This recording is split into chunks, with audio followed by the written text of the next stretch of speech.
Your heart is racing over something that isn't actually happening right now. Not this second. So why can't you make it stop? There's a 5-minute window where you actually can, if you know where to find it. You know the feeling. A text that hasn't been answered in 3 hours. A meeting invite with no subject line. A noise downstairs at 2 in the morning. Your body reacts before your mind finishes the sentence. Heart rate climbing, chest tight, thoughts sprinting straight to the worst possible outcome, and none of it has actually happened yet. This is the fear loop.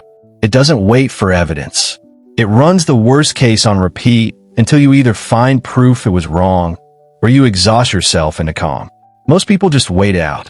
20 minutes, an hour, sometimes the entire day, quietly gripped by something that was never real. Here's what changes everything. You don't have to wait it out. There's a 5-minute sequence that interrupts the loop directly.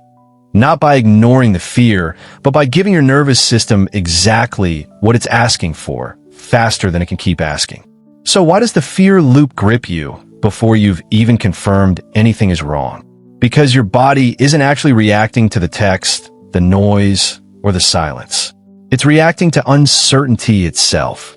Your nervous system treats not knowing as more dangerous than bad news, because bad news at least gives it something to respond to. Uncertainty leaves it stuck, scanning for a threat it can't locate. So it manufactures one. It fills the gap with the worst possible story, because a story, even a terrifying one, feels safer than nothing. This is why the fear loop always escalates instead of settling. Every minute without an answer isn't neutral to your body. It reads as confirmation that the threat is real and growing. So it raises the alarm louder, not quieter. Here's the part almost nobody tells you. Your body isn't trying to hurt you. It's trying to protect you so hard that it's stuck in the on position, unable to tell the difference between an unanswered text and an actual emergency. The loop isn't broken. It's doing exactly what it was built to do, just aimed at the wrong target. That's why willpower alone rarely stops it. You can't think your way out of a response that isn't happening in the thinking part of your brain. You need something that speaks the same language your body is already speaking. Physical, immediate, undeniable. That's exactly what the 5-minute sequence is built to do, and we're getting there next. So what actually happens in those 5 minutes? It starts with your breath, but not the way you've heard 100 times before. Long exhale, longer than the inhale, because your exhale is the only breathing signal your nervous system trusts as proof the danger has passed. 4 seconds in, 7 seconds out, 6 full rounds. That's minute 1 and 2. Feel the loop lose its grip. Minute 3, you name what's actually happening out loud if you can.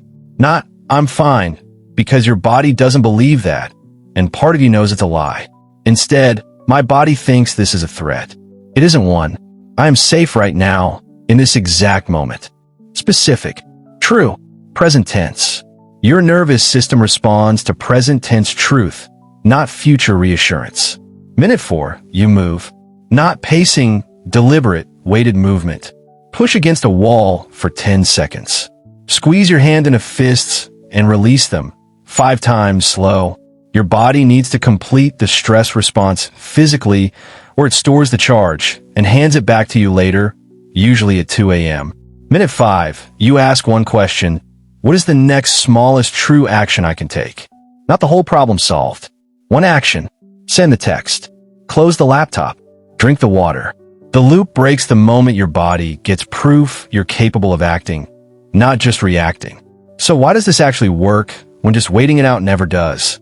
Because you're not managing the fear anymore. You're proving something to your nervous system in a language it actually understands. Willpower is a thought. Your body doesn't respond to thoughts nearly as fast as it responds to evidence.